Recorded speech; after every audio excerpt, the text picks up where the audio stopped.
Good afternoon, everybody. I'm Assemblymember Dee Dee Barrett, and welcome to the beautiful 106th Assembly District. I am especially thrilled to have our Governor, Kathy Hochul, here today at Anderson Center, a very, very special place doing very incredible work for a very long time. Governor Kathy Hochul. All right. Thank you, Assemblymember Barrett, for your tenacity and fighting to make sure that this facility has the resources it needs. We've talked about it many times, and I want to thank you for your fantastic representation of the people of this, one of the most beautiful parts of our state. Also, your partner in the state legislature, our great friend, Senator Michelle Hinchy. I want to thank her for all she has done, a champion of certainly our rural areas, our farmers, and she has many bills for me to have to look at. She's been a prolific bill introducer, and I'm grateful for that. And someone I'm accustomed to serving with a long time, and since I also come out of county government, is our county executive, Sue Serino. Thank you for all the work that you do to keep people safe and improve the quality of life here as well. We also have Patrick Paul here, the CEO of this amazing facility. We just had a tour. We had a chance to see some of the engagement with the students and these instructors who are so full of love and patience. And it was really impactful to see and experience that as well.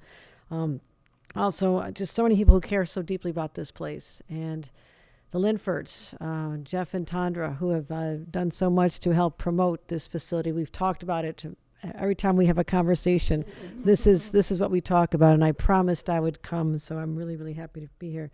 You know, the world can be a very unfriendly place for a child with disabilities, and it's heartbreaking as a mother for us to think about, our own children, our babies, as they emerge into childhood and young adulthood, that they don't have sometimes the same attention and care that other children have, except in a place like this.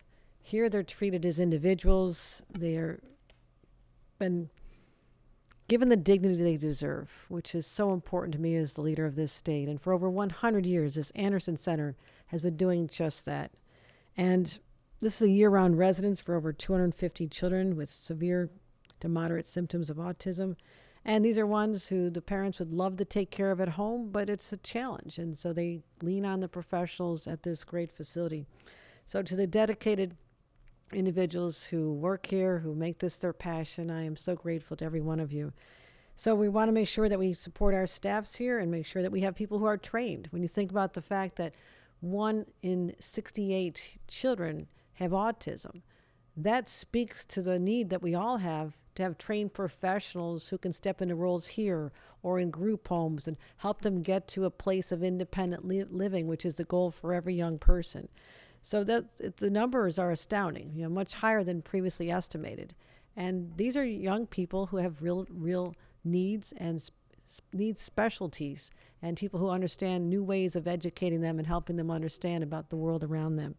So we also need is a robust workforce, and that's one of the reasons I'm proud to be here today, is to talk about how we can support the healthcare training here, getting more people to go into these helping professions. And I'm reminded that there was a developmental center near my home growing up, and it was the 70s, and they were starting to close the door and didn't have a plan B for many people. They're just putting them out in the communities. So my family took on the responsibility of bringing young people into our home every weekend. And I had a chance to, as a probably 13, 14-year-old, take the hand of some of these young people who had never been out on the streets before and walk them into the local hamburger place or walk into the local Five and Dime. And, as they're doing here, teaching people what it's like to have independence, to be in their own room and to be in a house. And so my family was very committed to this cause, and to see that work being done here is really, at a personal level, really significant for me as well. But resources are always needed. For the last 100 years, individuals have been committed to this facility, but we must take it to the next level. So today I'm announcing a $3 million grant toward the construction. A new training center, $3 million to help the dream of a new training center here at Anderson become a reality. And the next generation of behavioral health specialists will get invaluable on-the-job training with the community, and they'll go on to live purposeful careers here and abroad.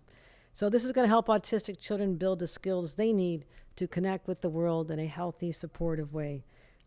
I have to tell you, having witnessed this in my own life's experiences, this is God's work here on earth. And I am so grateful for the angels who are dedicated to this facility to help the young people lead the lives that God destined for them, and hope that is very fruitful and productive. So with that, I'd like to present a check to all of you here.